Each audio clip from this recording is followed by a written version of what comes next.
Thank you very much. I really appreciate being here.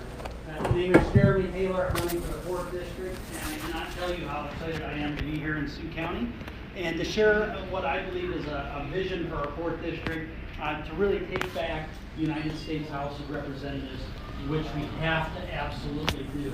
I'm running in order to cast that positive vision. I grew up in Sioux City, and I'm a National Guard chaplain in the Iowa Army National Guard. And I will tell you this, I didn't want to pass this opportunity up, but tonight we're going to travel with my wife, and we're going to stay in Camp Dodge, and tomorrow morning, and I know you'll be envious of this, we're going to spend the weekend in the field out in these temperatures. So you don't envy me, but I wanted to come here tonight and really am appreciative of the opportunity. This to me is something really special, and here's why. You know, in the history of our country, we've always had the opportunity to be able to meet candidates who want to represent us and go and really fight on our behalf. That's not the way it is everywhere in the world, and I know that because my wife grew up in communist Vietnam, and she grew up in very hard times, and she grew up not having the freedoms that we have to be able to do what we're doing tonight. And when she came here, it was the first time in her life that she ever had the opportunity to vote.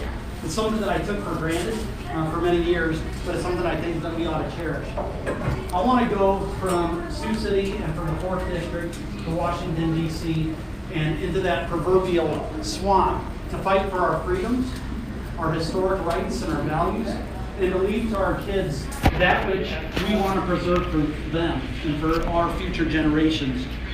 As a National Guard chaplain, I swore an oath. And that oath was to defend the Constitution and to uphold it.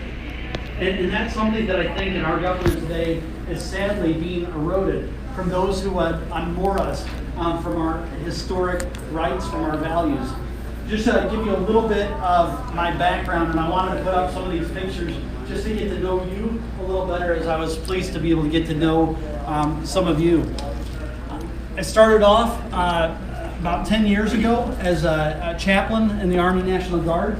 And what we do is we bring the soldiers to God and God to soldiers. And so our purpose is to nurture the living, to care and comfort the wounded, and sadly, after 17 years of war, to honor the dead. I was also in the legislature. You can see there's Governor Branstad signing one of the bills that I had floor managed. And each of the times that I run in office, it was to try to transform the current office holders and to try to move legislature or to move the county board in a conservative direction. Because I'll tell you this, a lot of people are Republicans, but not everybody is a constitutional conservative. And that's what I hope to uphold, not only in the Iowa House, but on the county board and serving the 4th District in Congress. I ran for a seat that had been held by Democrats for about 20 years. And people told me something that I've heard far too often in life: you're not going to be able to do this. There's too many Democrats in this district to be able to win. Well, we won. We won that seat resoundingly. And we really moved legislation that helped to cut property taxes, that stood for life and stood for our values at a time that wasn't easy in the Iowa House. You have to remember, back in 2010, you had the Iowa House in Republican hands, but do you know who controlled the Senate? It's Mike Ronstall and the Democrats. And yet we pushed and we fought. We pushed for traditional marriage. We pushed for life. We pushed to uphold our Second Amendment against those who would erode it. I served on the county board, and I'm now serving my 2nd term there. And it was the same sort of thing. For 3 decades, Democrats have held the county board in Woodbury County. And yet, we were able to win. Matthew Young, some of you know, and I were able to hold that. And then we actually did something that was kind of unique. We were able to sway one of the Democrats to voting with us about 95% of the time. And so we transformed that board, and now we have a 3rd and we have a 4th Republican. And we're moving substantive property tax relief, opening up county government in a way that's transparent and really moves us in a positive direction. You see a couple of my kids. I don't actually play the banjo that well, but they're just strumming along and trying their best. So I stand for really returning our country to what it once was. I'm 40 years old, and I believe that we're at a crossroads. And the reason that I say that we're at a crossroads is that I want to fight for our future generations, as I think that we all do. We want to leave to our kids what we inherited and leave it even better than we found it. So this is my wife, wonderful wife, Kim, couldn't be here with us tonight, and our 4 girls and our 2 boys. And I'm convinced of this, that if we don't come together and we don't move our country back to what we once had, that we're going to lose our country and what it's always stood for.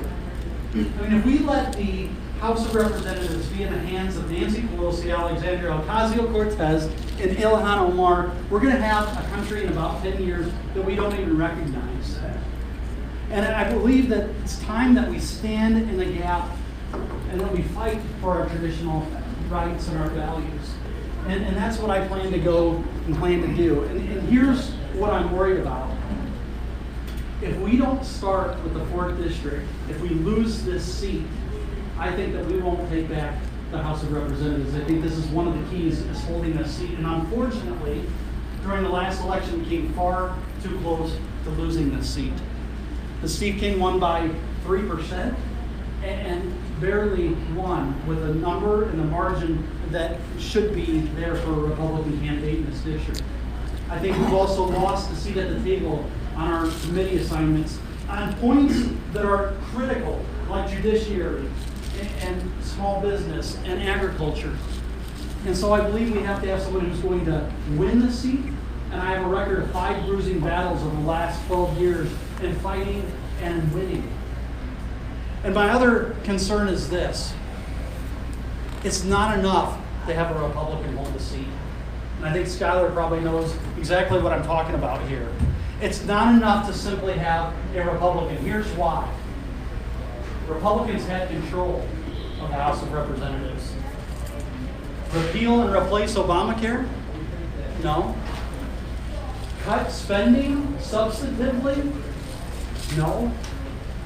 Do something of real substance on the border wall and security, border security and immigration? Did that happen? No, it did not. And so my concern is it's not enough to just have this be in Republican hands.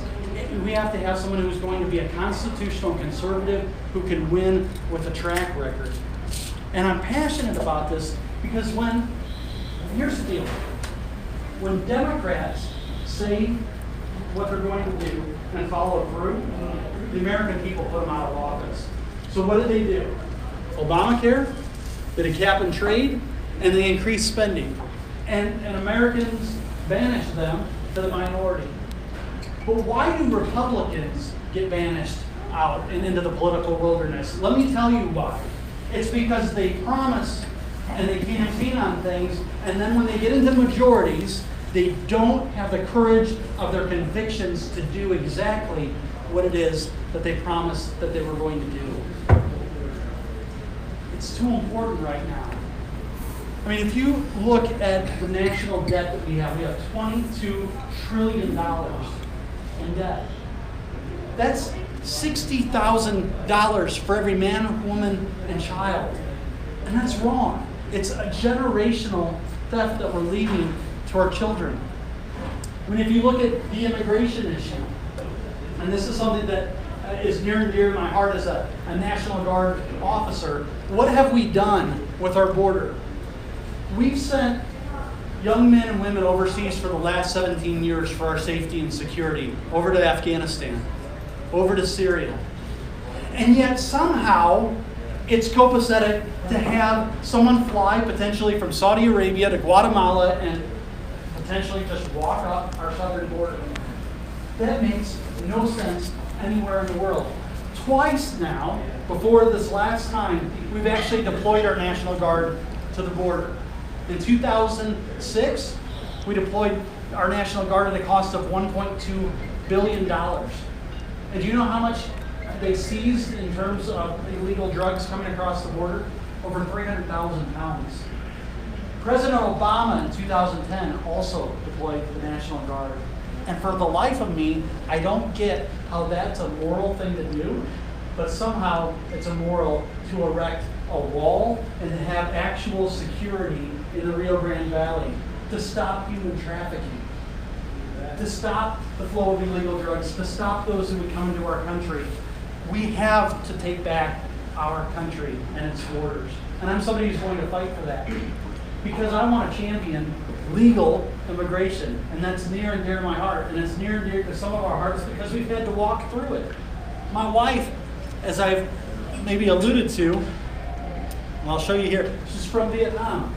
And we had to go through the right way, right? We had to demonstrate that we were going to uphold the Constitution, that we were going to be faithful, that we were going to be a fountain and not a drain on the economy. And so that's what I hope to go and to do. You know, our country was founded on principles of really giving to the next generation, of sacrificing. And I just wanted to put this up. My grandpa, his name was Glenn Taylor, and he grew up in the Depression. And he was a farmer, and he always struggled to make ends meet.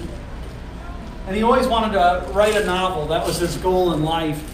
It was never published during his lifetime. We published it later for him. But he sacrificed. And he sacrificed so that he could make the next generation a little better. My dad was the first one in his whole family line to ever go to college. And that's what I think I want to have us get back to, is sacrificing for the next generation. Right now, the next generations are sacrificing, unfortunately, for us. We are kicking the can down the road, and we are ladling them, saddling them with debt that they'll never recover from. So what do you go and do about it as a representative? Here's what you go and do. I would like to embrace the 1% cut plan, which is this.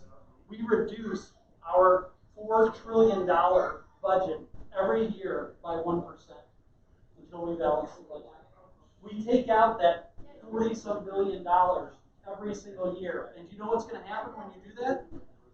Mr. Representative Wheeler knows it's going to be a fight, right? Because everybody has their own rights bowl, so to speak, that they have and that's been protected, whether it's the Department of Federal Education or another place from which they say, well, you can't cut this and you can't cut that. Until we start making the hard choices, here's the reality, folks. With the national debt that we have, when we hit 8.5%, 9%, there will be no recovery. If we hit 8.5% and 9% by 2023, we won't be able to recover. We will be spending more in interest than we spend on defense. Think about that for a second. We're spending more in interest in 2023 than we're spending on protecting ourselves. That's wrong. And it's something that we can't leave to future generations. I also wanted to show you, this is my mom's side of the family.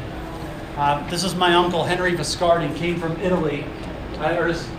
His parents came from Italy, and he was born, if you can imagine this, in 1912 with stumps for legs. And you know what they told the kid in 1912? You've got no future. That's it for you. Maybe you'll be able to get something, a handout once in a while. And he said, no, that's not good enough. He used some of the first prosthetics, and if you can believe this, as a late teenager, refereed basketball games. He put himself through college. He earned a doctorate degree. He wrote dozens of books. He advised U.S. presidents. And he said this, and I love this because we need to get back to this as a society. He said, never a handout. Never a handout. Just an opportunity to compete on the open market. That's all I want. And that's all I'll advocate for. So when things come to the Farm Bill, and you see the SNAP program and food stamps, Congress ought to ask for 20 hours of work a week at least. That's something that ought to be insisted upon, because what's the alternative right now is to rob people of the dignity of work. He gave of himself, and he gave to so many others, and that's what I want us to get back to. That's what I want to be able to fight for. And I think fight we must, because I've been called to serve, and I've always seen the call, whether at the county courthouse, whether in the state house, and whether in the military, as a calling. And with that calling, I want to be able to really restore for my family and for other families, for your family, what it is that we value. This is my wife, Kim. These are two of our kids. And we visited Vietnam this last summer. And I just want to tell you a little bit of her story. Her father, post-1975, he had fought for the South alongside Iowa and Kansas boys. And because he fought for the South, that was seen as a sin. So what's one of the first things that they did after 1975? They disarmed him. They took away the right to bear any sort of arms. And so after that, he went to re-education. And he went to re-education once a week until about 1978. And then they decided it's not enough. You need to go to re-education full time. And so he did until 1986. And he fell sick and ill.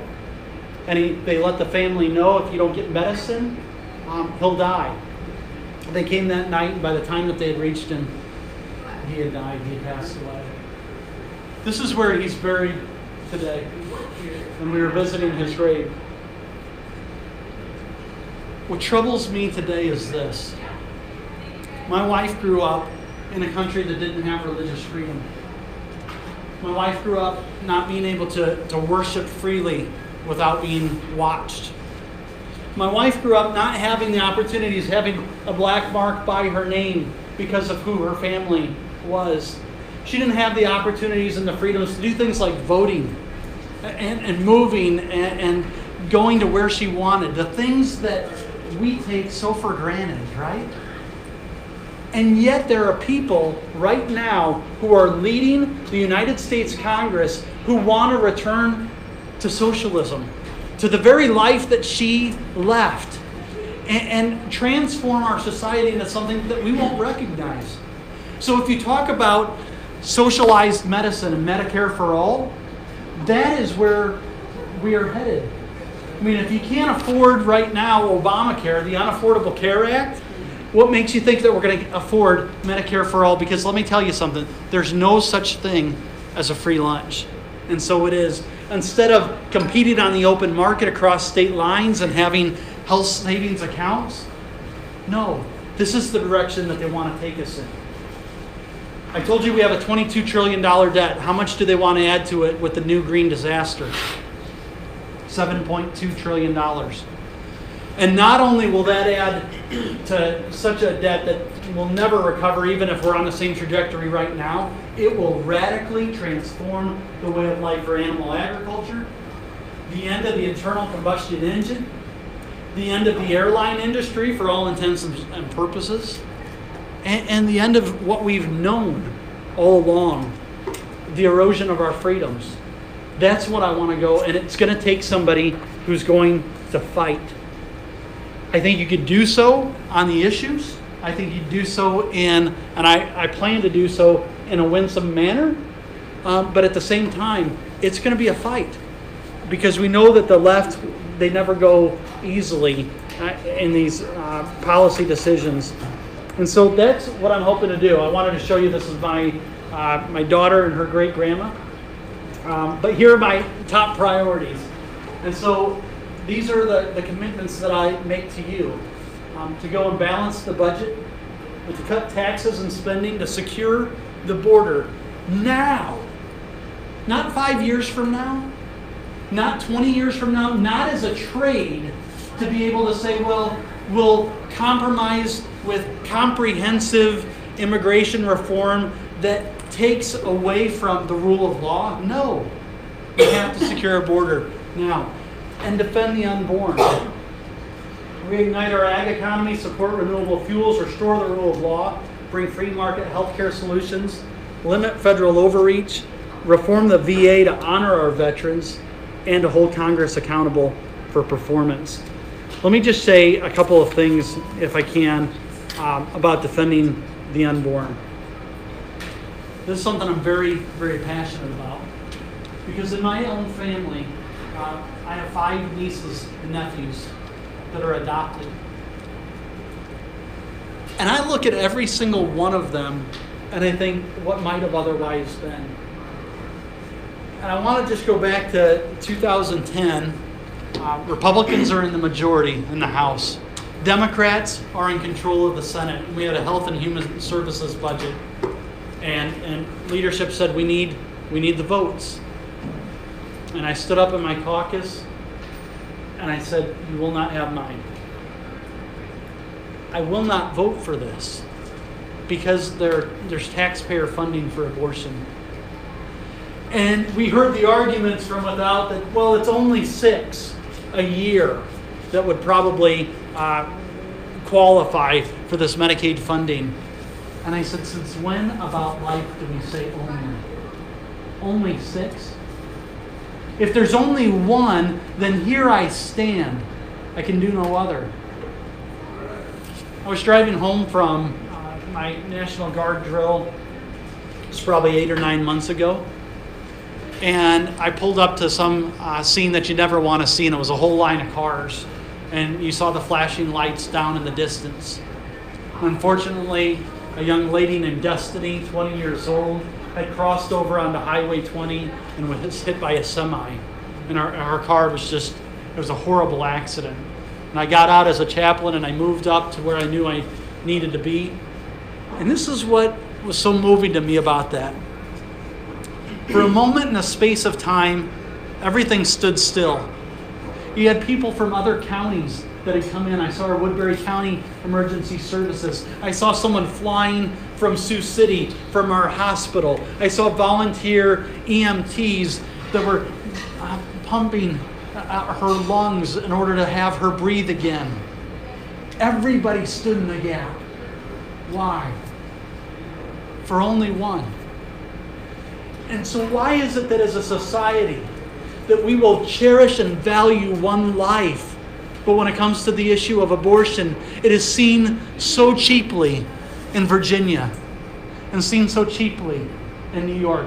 The sanctity of human life. And we can do things at the federal level that stand in the gap. And I'm very proud of this administration and what the administration's done on the Mexico City policy that says that no federal funding will go overseas for providers of abortion. We have more work to do in our own country on this issue as far as making sure that no federal funding ever goes to the providers of abortion. At the same time, I'm for an all-out approach, whether that's to go from 24 to 20 weeks, to go from personhood, to do a heartbeat bill, to do whatever we can. Sort of Churchill's, his dictate to do whatever it takes, because it is an all-out fight. Now, I've heard people say to me, well, and this is what sometimes where Republicans lose their way to the wilderness, well, that'll never pass. Well, since when did we put our finger to the wind and try to read the tea leaves? Do you know the abolitionists of old knew that what they were putting on the floor would never pass, and they did it again. And they did it again, and they educated the public. And so those who are standing in the gap do again and again, and that's what I plan to go and do in Washington, D.C. I'd be honored to have your support. Congress has failed time and time again to just do its job.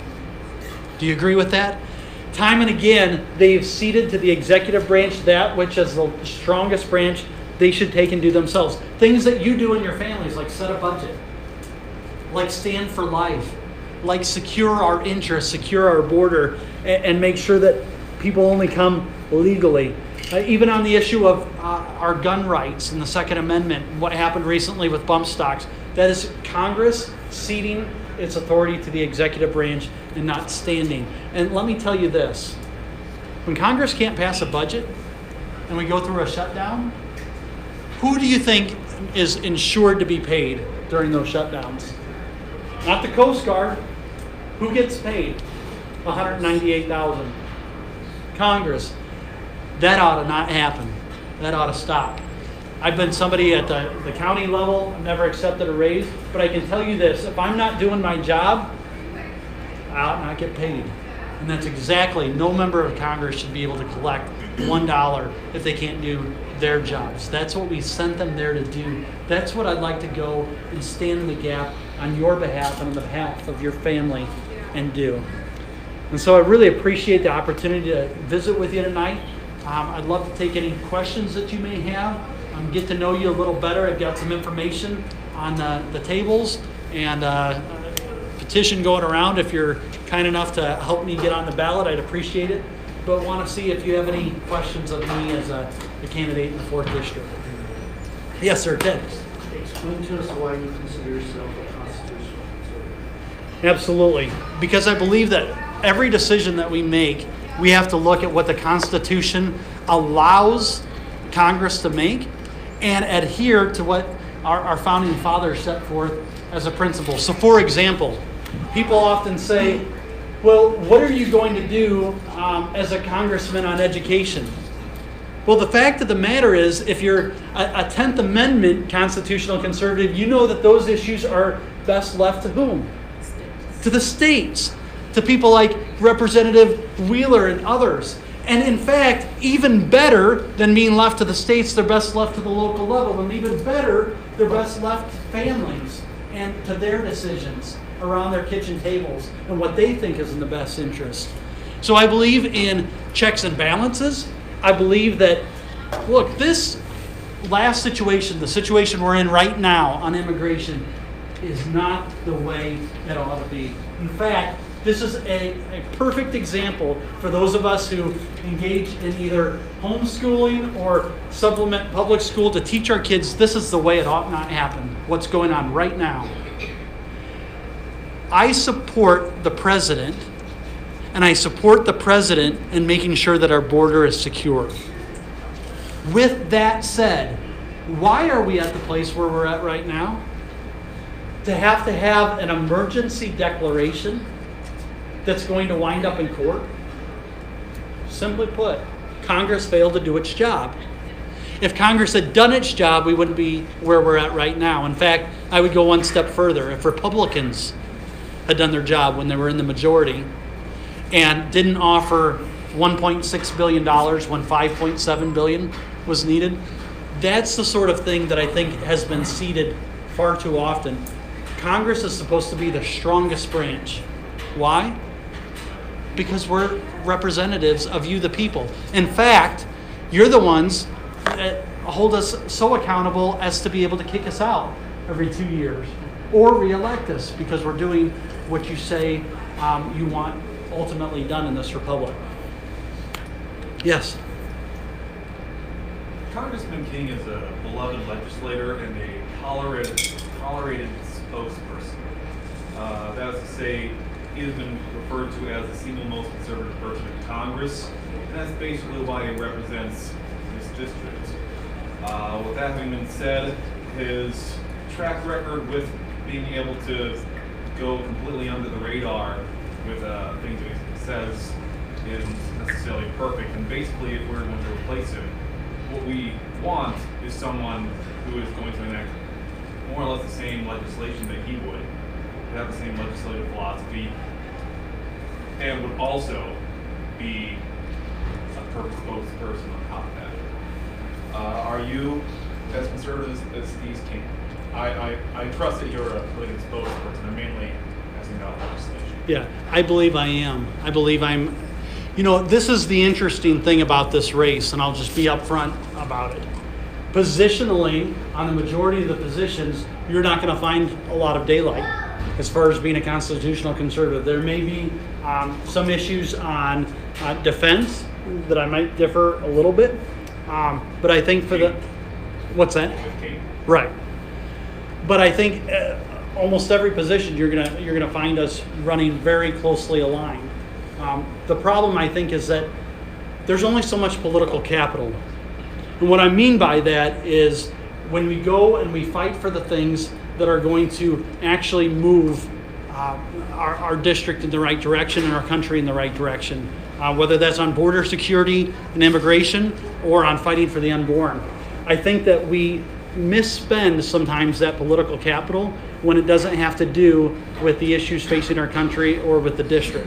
And so I believe it's important to be someone who fights and fights hard, but who sheds light on the issues sometimes rather than just heat, who's careful and guarded in some ways.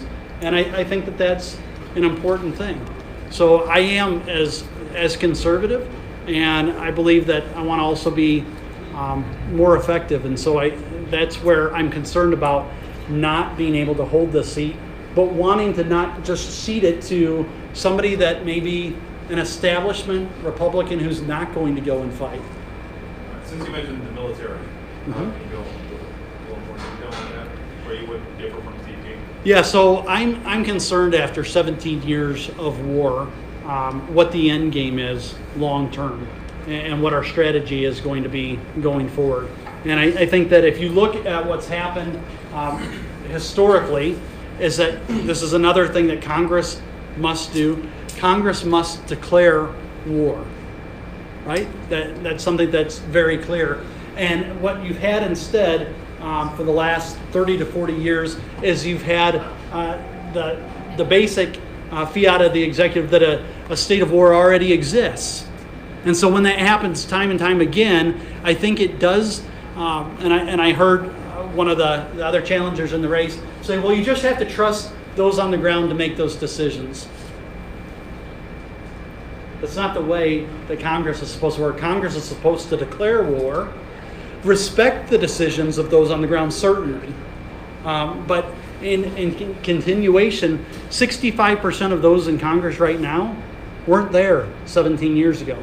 And so I'm supportive of President Trump and what he is looking at long term, whether it's in Afghanistan or Syria, and talks about sort of endless wars and what our end game is ultimately going to be going forward. Do you declare war? Is that what you're saying? I'm saying I think it's incumbent upon Congress to make those decisions, whether it's the reauthorization to stay in or to enter into a conflict. And I think that that's important to differentiate rather than, we start to erode Congress's legislative authority of entering into any new conflict or authorizing any conflict which currently exists. So it's staying in after a certain point constitutes war if you were watch, if you were in Congress? Yeah, I think that ultimately we have to have an exit strategy out of Afghanistan and Syria. I think to stay into perpetuity and to not have any sort of congressional mandate to do so, I think is a dangerous thing. And so respecting the decisions on the ground of generals and what they would like to see going forward, I think is important. Respecting the conditions in Syria and those of our allies, like the Kurds, and making sure that we have some sort of brokered peace. But I think what is the alternative? After 17 years of war, after $1 trillion and 2,200 lives lost, what is the end game? And I think without having that congressional mandate, I think that that's a dangerous thing going forward. And so I'm appreciative that the president is at least looking long term at that, but I think that that's something that is rightly within Congress's duties to declare and to authorize going forward. Yes. Jeremy, what's your opinion or your stance, rather, on national reciprocity for carrying weapons? So, for instance, we have to get basically a special permit if we want to carry a handgun to Minnesota, which is basically restricting our Second Amendment rights. There are several states, no matter what we try at the state level with a permit, there are several states that will not accept anything that comes out of Iowa. For instance, the left coast, they just won't take anything. There's nothing we can do to give them. Would you support basically getting rid of that for each state to be able to say, no, we're not going to accept Illinois or whoever it is, saying, look, if you have the ability to carry, you haven't lost your Second Amendment rights, you can do so across state lines. Yes. And here's why. You aren't given those rights. See, that's what we've gotten away from, right? Those rights aren't granted to you, and you didn't earn them by living in a certain state. You didn't gain those rights because, well, now I'm in Iowa versus Illinois, or I'm in Texas versus California. Those rights belong to you. And so the presupposition ought to be that you have those rights to begin with. And so, yes, I would support any federal legislation that has that reciprocity going forward. And any state law that infringes upon our Second Amendment right should not supersede that. Okay, leading straight into that, Christianity in Washington is under huge attack. So what is your stance on religious liberties? My stance on religious liberties is that it's the reason that we have a First Amendment and we have a free exercise of our religion. And we, to our detriment, banish Christianity and our faith from the public sphere. I came into public service from a place of faith. And I'm not ashamed to say that. I'm not ashamed to say that I believe in my Lord Jesus Christ. I'm not ashamed to stand for that which I believe in and to make arguments based on my beliefs. And I think that, we are tolerant of others. We allow others to express their beliefs and to say, well, this is my philosophy, this is my background, this is my culture and the way I grew up. And dare I say, this is my religion. And yet, for some reason, there's a special intolerance often of Christian belief and saying, this is my background, this is where I grew up in my place of faith, and this is what informs me. It ought not be. We ought to be able to speak from the courage of our convictions. Yes? Why did you vote against, in December, at the Supervisor meeting, vote against a time of prayer before the meeting, silence or prayer, your choice, when the opportunity came up? Sure. So I took that and I prayed every meeting, and I continue to pray every meeting. And I think that really the issue came down to, are we going to have basically an invocation that'll be offered or a benediction on the back end of it for every meeting. I chose that it would be something that I would continue to pray myself as each individual supervisor feels led, rather than having a supervisor lead a prayer, which was the proposal that was put forward. And it was, they could lead a prayer or have a call for moment of silence. The resolution allowed both. Right. So, if you didn't want to or have you to do that, then you could have a moment of silence. Others wanted to pray to Jesus Christ. They could have under that resolution. Sure. Under that resolution, they could have prayed to Satan, and they could have prayed to a Wiccan prayer, and it could have been any sort of prayer at all. If you wanted to pray to Satan, I'm sure you've been voted out of office. Right, absolutely. Yeah. So for Do that in the legislature right now. Yeah. Yep. Good prayer. Absolutely. That's what you're opening the door to, is all kinds of garbage. And the Wisconsin Eastern Lutheran Church is absolutely against public prayers. And I didn't understand that, but I think they're 100% correct. Yeah, and so for me, every single time that we open our meetings, I'm in prayer. And I'm in prayer because I'm a human being. I'm in prayer because I'm a human being in need of grace that needs the wisdom of the Lord in judging and discerning. Sometimes we're dealing with difficult issues. Sometimes we're facing the slings and arrows of those who would attack us for standing for what's right. And so that's the way that I thought that would be best handled. Yes? You have a strong background in English literature.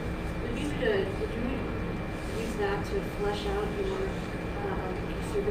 conservatism and essentially where you've derived it from? Because I think that would speak a lot, because philosophy matters. It's a great question. It's a question I've never had before. Yeah, I would. So I went to school in New York. And I'm probably the only person who's ever left the Midwest, went to school out east in New York, and came back more conservative than I was. And I'll tell you why. It's because of a couple of things. It's because of the secular influence around me, and something just didn't sit right in my heart, and the courage of my convictions and the way I had grown up. And what I had an innate sense, I believe the Holy Spirit, that of what was right and wrong. And I read books like 1984 and Fahrenheit 451 and George Orwell and others. And Orwell was somebody that early on, he believed in communism and socialism. In fact, he fought for that on many fronts. And then he saw the lies, and he saw the revolutions and where they ultimately led. That when you banish God from the public sphere, that when you make of man God, then you lose all morality and you lose ethics. And so those novels and that literature very powerfully demonstrate. I mean, just if you want to have your kids read, whether it's The Hunger Games or 1984 or Fahrenheit 451 or all the dystopian societies, what do they all have in common? There's no God that is governing the hearts of men and women in those novels. What is? Greater government. Control. It's basically replacing of God man. And so I look back at that, Christina, and I look at somebody like Malcolm Muggeridge, who lived to see the 20th century. And in the 20th century, whether it was fascism, communism, or socialism, all three led to the same paths. They led to the bloodiest century and more deaths of 100 million people than had preceded for many, many a century. And to me, that record of history, Muggeridge said, we look back upon history, what do we see? Empires rising and falling, revolutions, counter-revolutions, wealth accumulated and wealth dispersed. And he goes on and he talks about Hitler, and he talks about Mussolini, and he talks about Stalin. And he says, look at all of them. They're gone with the wind. And beyond the debris of our self-styled solemn supermen, there stands one figure by whom, in whom, and through whom alone mankind may still have hope, the person of Jesus Christ. And so Muggeridge saw all these promises of what society could be and all the realities of the nightmare of the 20th century. And so that would be how I sort of grew up in college, and in some places became a conservative by reading philosophy, and whether it was Hayek as an economist, or looking at those like Hobbes and Edmund Burke and their philosophies, and just loving the founders and what the founders recognize for us and what we have to preserve today. Sorry, that was probably a long answer to your question. Yes. Tied to her question about English literature, art of language is the art of charisma. Charisma is tied to political capital. And then I'd say a good majority of what you do in Congress is not necessarily vote on stuff, but fight for political capital. How do you establish political capital, and how do you establish permanent ongoing sources of political capital? Because I believe that one of the most important things that happened to conservatism in the last half century was the election of Ronald Reagan. And as a figurehead, he has been an ongoing source of political capital for conservatism in the United States. And just then as a third question on top of that, is there political capital for declaring war in Afghanistan? Just tied to yeah, so three really good questions, and if I forget the order, then you remind me of them, please. Political capital, charisma, okay. And the war. Now, that's last. Yeah, so I believe as far as political capital goes, I believe that you earn it, and you earn it by having credibility, and you have credibility by sticking to the courage of your convictions, and by articulating in such a way that doesn't just use inflamed rhetoric, which is easy. A lot of times you'll see the emotional argument being used, rather than the plain facts of the day and how articulated they really move forward the issue. I think that's the powerful way that you've seen life advancing in the pro-life cause across the nation. I think as we learn more scientifically, I am so pleased that argument is being made. I mean, as we have ultrasound and we're able to quantify when there are nails and a heartbeat that's formed, when we're able to show pictures, right? And so I think using that is one of the ways that you establish political capital, is how you approach the issues. If those issues are attacking and assailing other people's character, I think you lose political capital. I don't care if it's somebody on the far left that we completely disagree with. If the issue becomes about simply flame throwing at that person rather than at that person's awful idea, then I believe that we lose political capital. Regarding charisma, I think it's important. One of Reagan's geniuses was to be winsome, to be a sunshine warrior, a happy warrior, so to speak, to have morning in America, and to cast this positive vision. As conservatives, not just as Republicans, but as conservatives, we ought to be the happiest people in the world. Because we know in whom we have trusted. We know that though the fight is long, we know what we're fighting for. And so I think that that's important. And I think that charisma often happens in such a way as to bring others together. And I think that can be a very good thing. And your last question is, as far as political capital for declaring war, since you said that that's something that we shouldn't have a referendum on. Yeah. So I don't know that there is the political capital to continue to declare war into perpetuity. And the reason I add that is I think that there is, the American people want to know what the end game is. They want to know what is going to be, I mean, right now, the Taliban holds about 55% of the country. That's down about 70% from where it was 3 years ago. Opium production is up. It's more than doubled from where it was 2 years ago. We're spending $1.5 million a day on counter-narcotics efforts. Now, is that important? Yes, there is an idea that we want to be fighting over there, so we're not fighting over here. That's what you'll typically hear. But at what point and what objective is there? So I think that the American people, they are willing to send our men and women overseas to fight. We've done so historically in a way that has helped to transform the world that was facing tyranny in the 20th century. However, without an end objective, and I think that there isn't that capital long-term in going forward. So for example, the Secretary of Defense early on in Afghanistan said, our objective is to have a strong central government. Okay, that's for a country that hasn't had a strong central government in over 1,000 years.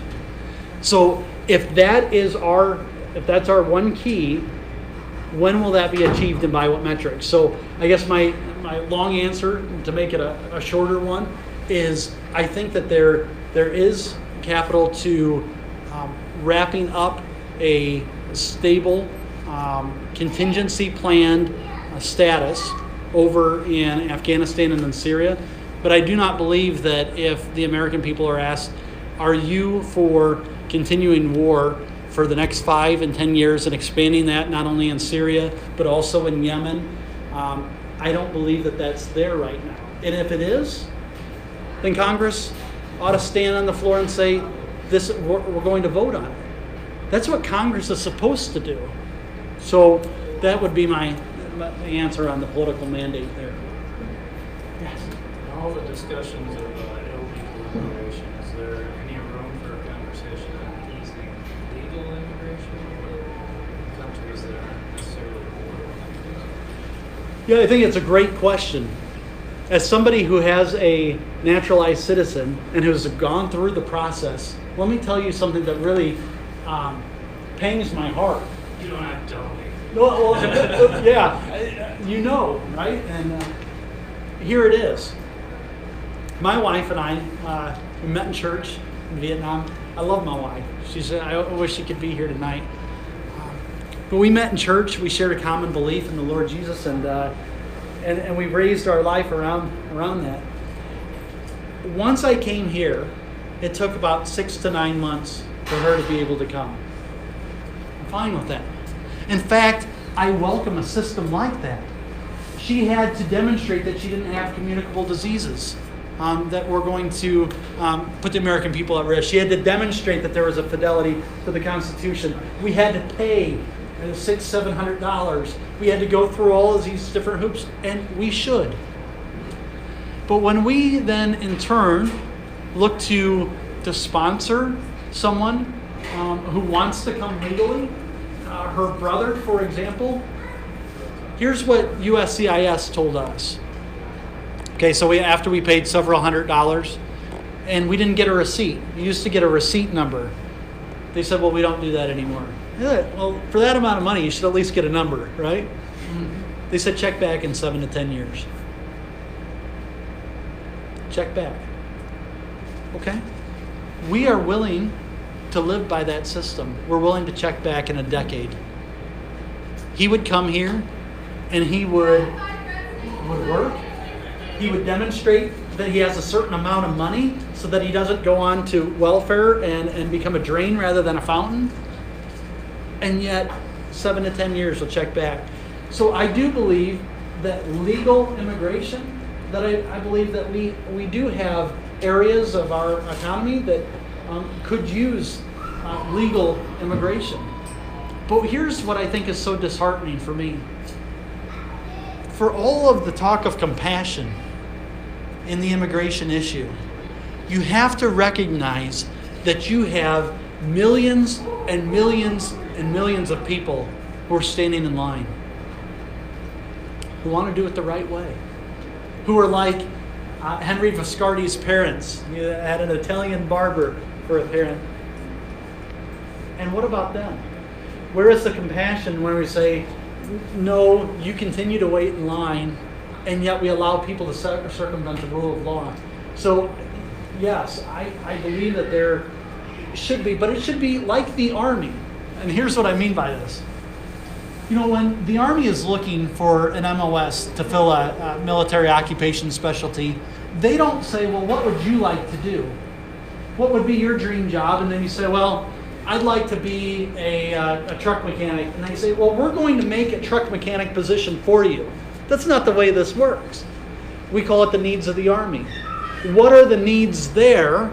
And then you match up whatever opportunities are available. Therefore, when it comes to legal immigration, we ought to be harvesting the greatest intellectual capital from other countries. We ought to be taking some of the best and brightest. We ought to be looking at what needs, whether it's in agriculture or dairies or whether it's in tech, and looking at how do we enhance and build our country and strengthen it. That's what we did in yesteryear when folks came through Ellis Island and came the right way. And I think we ought to do that today. Yes? What's your position on, farm subsidies and just welfare in general?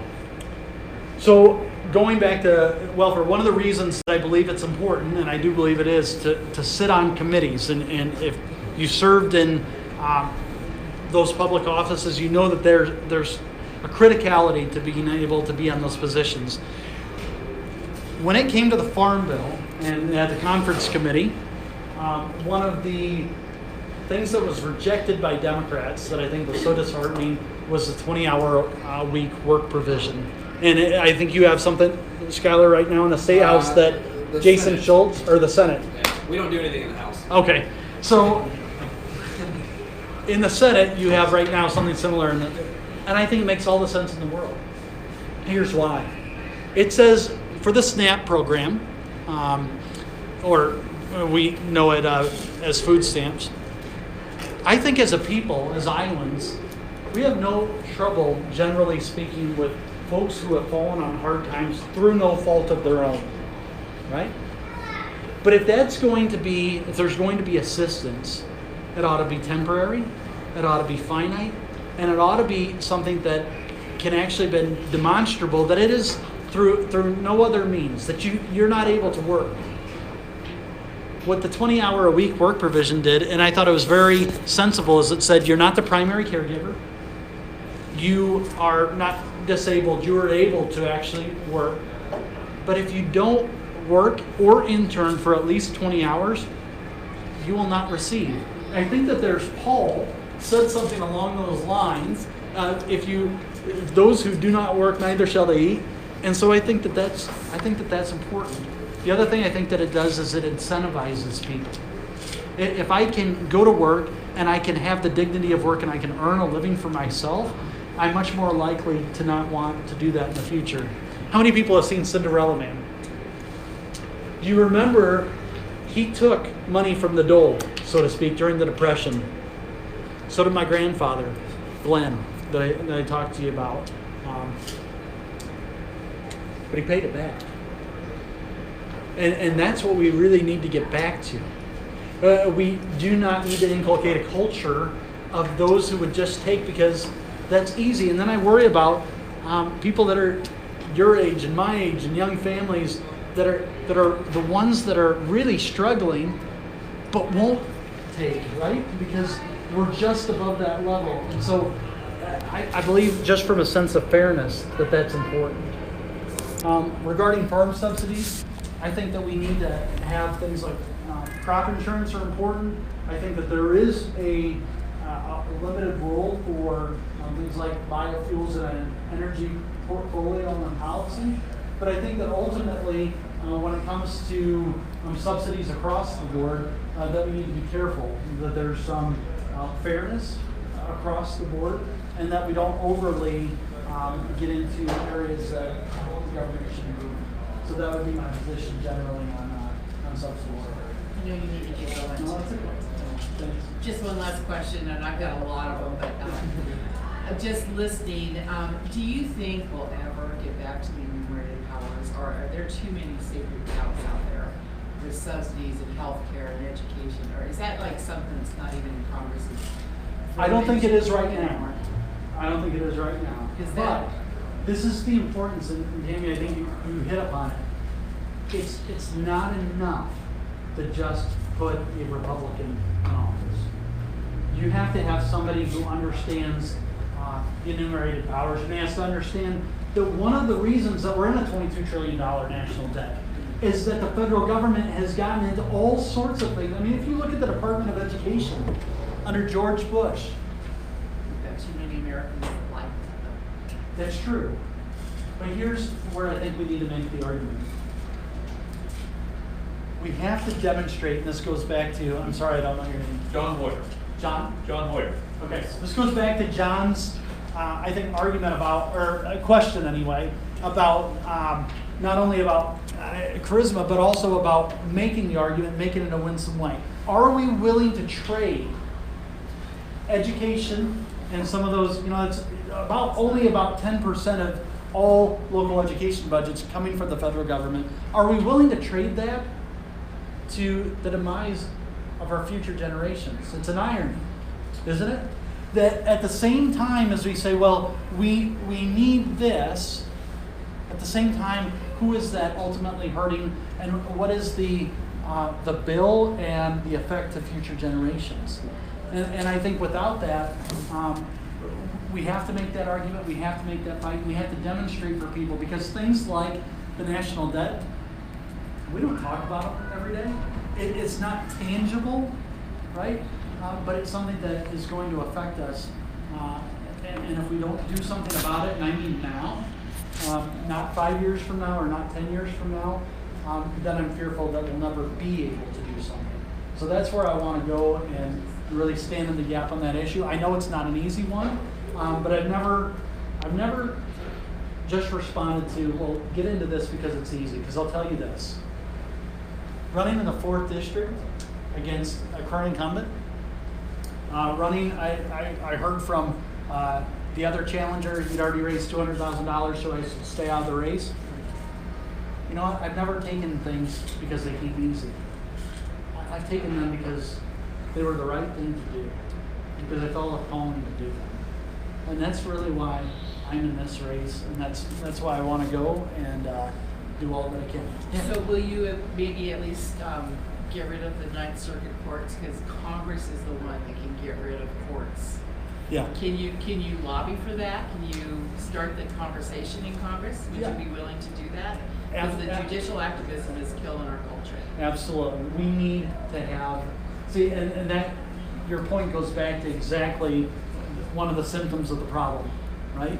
Where the judicial branch has grown in such a degree as to be able to take and become really the strongest branch in some ways, and the elected representatives, Congress, which should be the strongest branch, cedes its authority time and time and time again, and allows the judicial branch to reinterpret and have a living constitution that is no constitution at all. And so we have to get back to those founding fathers and their principles and to make a stand. The legislature can just get Schuyler or Matt Winshill to pull 10 or 20% of the judiciary budget and say, you go over the edge like this, we're taking your money. Schuyler will be able to sponsor it. We have cut them the last 2 years. I mean, big cuts, punish them. That kind We can't even get the votes right now in the House to change the judicial nominating commission. So we're going to problem with this By the state constitution, we are allowed to do. Yeah, All you need is 51 Republicans to do it, right? How many do you have? take their money. How many real Republicans do we have? I have a question. So you spent 2 years in the Iowa House. Mhm. What's the one thing that you didn't get done that if you were king of Iowa for a day and back in the Iowa House, you'd have gotten done? Yeah, I think it goes back to something that I said earlier that's near and dear to me, and that'd be a personhood amendment that we tried, Okay. and it didn't have legs even in our Republican House, and it certainly didn't going forward into a Senate that absolutely refused. So, yeah. Could a personhood amendment potentially be achieved by creating an amendment against the death penalty? I'm just speculating options here. Could it? I think if it was the intention that it was written in such a way as to have that effect. Like you define, the state cannot kill, or also officially define murder. So an official definition of murder, since there's no definition of murder in the Constitution actually. So if you were to say, hey, that's a big giant thing missing out, you could include an amendment that could define murder, and that could include a definition of person. No. And here's why. I think any legislation would be crafted to differentiate the innocent person who had never committed the crime of murder and differentiate that from somebody who had. And so in a personhood amendment, if the goal of the legislation, and as you know, legislation is never a sentence long, right? After those pages are clearly defined in the terms, I think the delineation and the differentiation would be this person who has committed a crime and taken someone else's life versus an innocent person who has not. If I can I just share one quick story? And then I wanted to share this with you because it's something that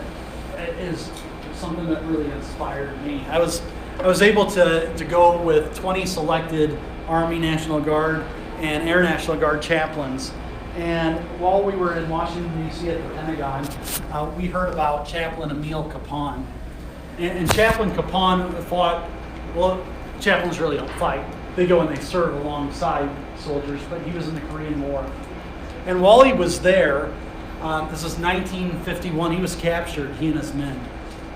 And they were taken to an officer's camp, and the officer's camp was actually the worst of the conditions. They were often beaten. If guys fell out in a march, they were killed at gunpoint. This is what Chaplain Capon did. Chaplain Capon would stand between the Korean or Chinese that were about to shoot one of his men, and he'd stand and put his hand up, and they wouldn't shoot.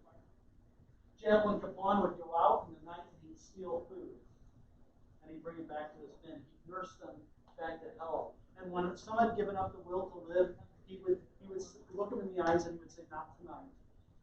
Not tonight." In fact, the Korean and Chinese, and I love this about this story, it's so fitting for our times, they would preach to them socialism, communism, and then this whole idea of Christianity. And you know what he would do? He would stand up and he'd say in front of all of them, "That's a lie. That's not true. They're feeding you propaganda. This isn't true." And he'd be beaten down. Chaplain Capon, Easter Sunday, 1951, gathered his men, and they were going to have a church service, which they weren't supposed to have, but he conducted it anyway. And I think the Korean and Chinese captors were a little afraid of him anyway, so sometimes they would get aggressive with him, sometimes they'd back off. But he said at the end of it, he said, "And now, let's sing." And what did they sing? "God Bless America." And he said, and here's what I want you to do. I want you to sing it so that the enlisted can hear it. And they were about 5 miles away. So they sang. And all of a sudden, there was silence. And out of that silence, they heard one man and 10. Let's sing it louder. And they all sang it back. And I just love that story. He ended up dying. About 4 months later, they put him in basically a house that was malnutrition, and he died. But he died sacrificing for his men. He died standing in the gap, standing for what he knew was right. And these men were men that I believe whose lives he saved. They ended up becoming colonels, both of them, later in life. They came and they shared that story for us. In their 80s, and they said, this is what Chaplain Capon did for us. He saved our lives because he inspired us. And so for me, I love this story because I believe it's fitting for our times, that we need someone who's going to stand, like Representative Wheeler and others, stand in the gap. That's what I like to do on your behalf. And I'll share this. All of us as chaplains stood up. And at the very end, these two colonels said, "Let's sing God Bless America so Father Capon can hear." And we all sang together. And do you know what they said at the end? That was good, but it wasn't good enough. And so we sang it one last time. So thank you very much for having me tonight.